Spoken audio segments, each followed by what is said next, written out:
Thanks for that, guys. So, I'm not very good at expressing myself in conversation. So, I thought I would write a poem instead.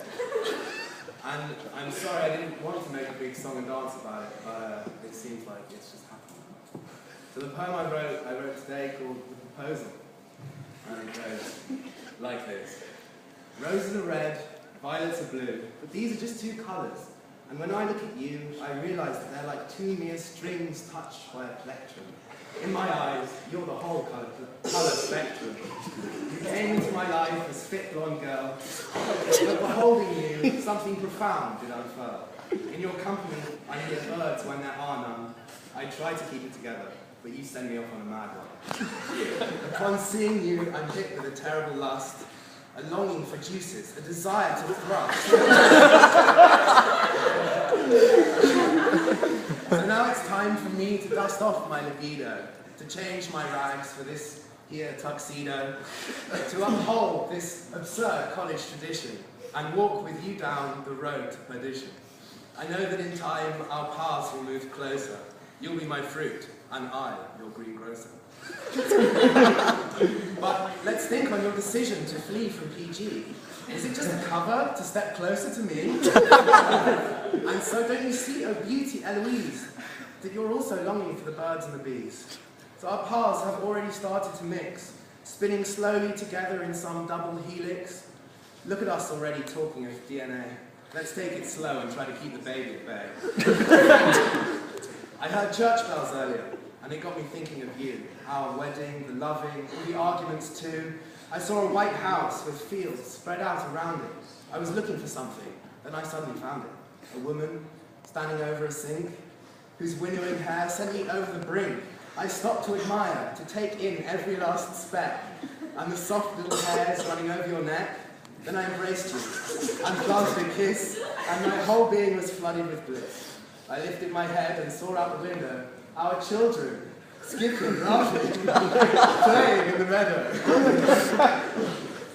And cut into it the two winding roads, mingled with each other like our genetic codes. Then, after the bells, the sound of the sea, and an image of you sitting with me. We were looking across the peaks and troughs of the waves, which were the wrinkles on our faces, the depth of our gaze.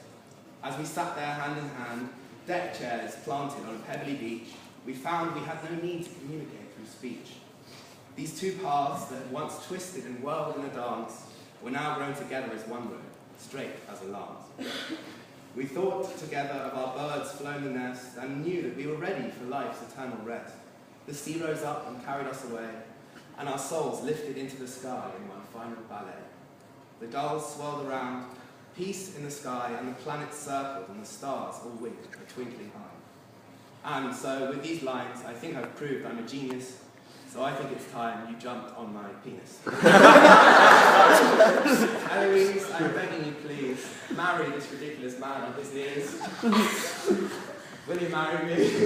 Okay. Yeah!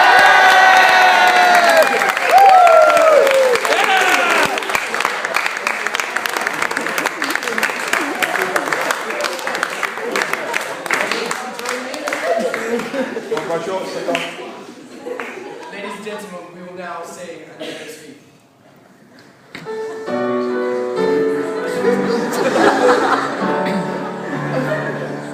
And in those fields in ancient times, walk upon England's mountains free, and was the road the lamp of God on England's pleasant pastures seen, and with the countenance divine shine forth upon the clouded hills, and was Jerusalem built